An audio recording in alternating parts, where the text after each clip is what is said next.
பெரம்பூரில் தமிழக வெற்றிக் கழகத்தின் தேர்தல் பிரச்சாரத்திற்கு அனுமதி மறுக்கப்பட்டதற்கும் அரசிற்கும் எந்த சம்பந்தமும் இல்லை என அமைச்சர் மா சுப்பிரமணியன் தெரிவித்துள்ளார். அந்த காட்சிகளை பார்க்கலாம். டிவிக்கு கடுமையாக விமர்சனம் பண்ணுறது ஒரு காபந்து அரசு. எங்களுக்கு ஒரு மீட்டிங் கொடுக்கறது கூட அரசு அதிகாரிகள் இல்ல, இப்ப நெருக்கடி கொடுக்குறாங்க. மீட்டிங்க்கு யார் அனுமதி தரணுங்கிறத முதல்ல தெரிஞ்சுக்கணும். அவங்களும் தெரிஞ்சுக்கணும், நீங்களும் தெரிஞ்சுக்கணும். இப்ப தேர்தல் இல்ல கோட் ஆஃப் கான்டக்ட் அவரும் தெரிஞ்சுக்கணும். கோட் ஆஃப் கான்டக்ட் அப்ளிகபிள் ஆனதுக்கு அப்புறமா எந்த நிகழ்ச்சியா இருந்தாலும் ஒரு 48 மணி நேரத்துக்கு முன்னாடி ஸ்வேதாங்கிற ஒரு ஆப் கொடுத்துருக்காங்க அரசியல் கட்சிகளுக்கு.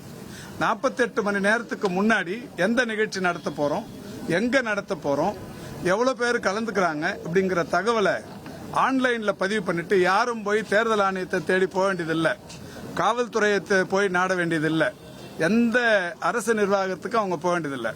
இந்த ஸ்வேதா அமைப்புல பதிவு பண்ணிட்டாங்கன்னா 48 மணி நேரத்தில் அவங்களுக்கு அனுமதி தானாவே கிடைச்சிடும். இப்படி இருக்கும்போது இதுக்கும் அரசுக்கும் என்ன சம்பந்தம் இருக்கு? இது அவர் தான் சொல்றாருன்னா நம்மளும் கேட்டுக்கலாமா? தேர்தல் பணி அமைக்க விடாம திமுக நான் திரும்ப அதே பதில் தான், அதே பதில் தான். பணிமனை அமைப்பது, பணிமனைக்கான அந்த அங்கீகாரத்தை பெறுவது, கூட்டங்கள் நடத்த அனுமதி பெறுவது, பொதுக்கூட்டங்களாக இருந்தாலும் சரி, தெருமுனை கூட்டங்கள் நடத்துவதாக இருந்தாலும் சரி, அல்லது தேர்தல் பிரச்சாரத்திற்கு வேட்பாளர் இத்தனை மணிலிருந்து இத்தனை மணி வரைக்கும் வராருங்கிறத அந்த தகவலாக இருந்தாலும் சரி, எந்த விஷயமா இருந்தாலும் அனுமதி தரதுங்கிறது தேர்தல் ஆணையம் மட்டும்தான். தேர்தல் ஆணையம் இதுக்கு முன்னாடி கூட அலுவலகத்துக்கு போய் ரிட்டர்னிங் ஆபீசர் கையில மனு கொடுத்து அதுக்குன்னு ஒரு அலுவலர் இருந்து மனு வாங்கி அதுக்கப்புறம் கொடுத்துருப்பாங்க. இப்ப எலெக்ஷன் கமிஷன் அதை ரொம்ப எளிமைப்படுத்திட்டாங்க. 48 ஹவர்ஸ்க்கு முன்னாடி ஸ்வேதாங்கிற அமைப்புல நீங்க அப்ளை பண்ணிட்டீங்கன்னா 48 மணி நேரத்துக்குள்ள கிடைச்சிருது. 48 மணி நேரத்திற்கு உள்ள, அதாவது 20 மணி நேரத்தில் 18 மணி நேரத்தில் கொடுக்கிற எந்த அனுமதி கேட்டு கொடுக்கிற கடிதமும் ரிஜெக்ட் பண்ணிடுறாங்க. அதுக்கு திமுகவும் அரசும் என்ன வகையில பொறுப்பெடுத்துக்க முடியும்?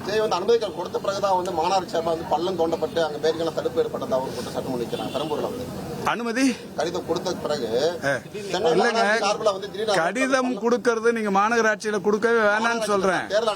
தேர்தல் ஆணையத்திலையும் கூட கொடுக்க வேணான்றேன். இல்ல, நான் சொல்றத முதல்ல உள்வாங்கிக்குங்க.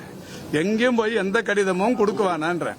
ஸ்வேதாங்கிற அமைப்புல நீங்க அனுமதி வாங்கினா போதும். அனுமதி கடிதம் வாங்கினதுக்கு அப்புறம் எங்கேயாவது ஏதாவது நடந்திருக்கான்னு கேட்டு சொல்லுங்க. அனுமதி கடிதம் தேர்தல் ஆணையத்தால் அனுமதித்ததற்கு பிறகு இவங்க இங்க தேர்தல் அலுவலகம் அமைச்சிருக்காங்க, இல்ல தேர்தலுக்கான பிரச்சாரத்துக்கு அனுமதி வாங்கியிருக்கிறாங்கிற அனுமதி கிடைச்சதுக்கு அப்புறம் அரசு அதிகாரிகள் ஏதாவது அவங்களுக்கு தொல்லை கொடுத்திருக்காங்களான்னு கேட்டு சொல்லுங்க. அதுக்கான ஆதாரம் தான் சொல்லுங்க. இல்ல, அது இல்ல, கேட்டு சொல்லுங்க. என்ன தொல்லை கொடுத்தாங்க, எதுக்கு அனுமதி வாங்கியிருக்கிறாங்கன்றத கேட்டு சொல்லுங்க சார். அவங்க சொல்றதே சொல்றீங்களா, நாங்க சொல்றதை கேட்டுக்க மாட்டேன். இல்ல, நான் தான் பதில் தெளிவா சொல்லிட்டேன். தேர்தல் ஆணையம் இதுல ரொம்ப எளிமைப்படுத்தி ஒரு ஆப் ரிலீஸ் பண்ணி இப்ப அரசியல் கட்சிகள் அலையக்கூடாதுங்கிறதால அவங்களே ஒரு நல்ல விஷயத்த பண்ணிருக்கிறாங்க. இதுக்கு முன்னாடி எல்லாம் தேர்தல் ஆணையத்துக்கு போனோம், மாநகராட்சிக்கு போனோம், காவல்துறைக்கு போனோம், அனுமதி வாங்குறதுக்கு அலையணும். இப்ப அதெல்லாம் ஒண்ணுமே இல்ல. 48 மணி நேரம் மட்டும்தான் அவங்களோட விதிமுறைகள். 48 மணி நேரத்துக்கு முன்னாடி கொடுத்தீங்கன்னா எந்த அனுமதி வேணாலும் கொடுத்துருவாங்க. அவங்க குற்றச்சாட்டு வைக்கல, அவங்க பிரச்சாரம் பண்றதுக்கு ஒரு இடம் கேக்குறாங்க. அந்த இடத்துல இடம் கூட நம்ம கொடுக்க முடியாதுங்க, நம்ம கொடுக்க முடியாதுங்க இடத்தை. அவங்க நேற்றுக்கு தேர்தல் ஆணையம் தெளிவுபடுத்திருக்கிறாங்க. சென்னையில 200 சில்லற தெருமுனை கூட்டங்கள் நடத்துவதற்குரிய இடங்கள், 100 சில்லற இடங்கள் 144 சம்திங் இடங்கள் பொதுக்கூட்டங்கள் நடத்துவதற்குரிய இடங்கள். தெருமுனை கூட்டங்களுக்கு எவ்வளவு பேர் அனுமதிக்கலாம், பொதுக்கூட்டங்களுக்கு எவ்வளவு பேர் அனுமதிக்கிறோம், இது எல்லாமே ஒரு சிஸ்டம் போட்டு தேர்தல் இந்த நிகழ்ச்சி நடத்துறோம்னா எவ்வளவு நாற்காலிகள் போடுறோம், ஒரு நாற்காலிக்கு என்ன விலை, இவங்களுக்கு ஏதாவது இப்ப டிஃபன் கொடுக்கறோம்னா ஒரு இட்லி என்ன விலை, ஒரு தோசை என்ன விலை, இது எல்லாமே நிர்ணயம் பண்றது தேர்தல் ஆணையம். இதுக்கும் அரசாங்கத்துக்கும் எந்த சம்பந்தமும் கிடையாது. இனி செல்லும் இடமெல்லாம் செய்தி. தந்தை டிவியின் வாட்ஸ்அப் சேனலை ஃபாலோ பண்ணினா செல்லருக்கும் இடமெல்லாம் செய்தி.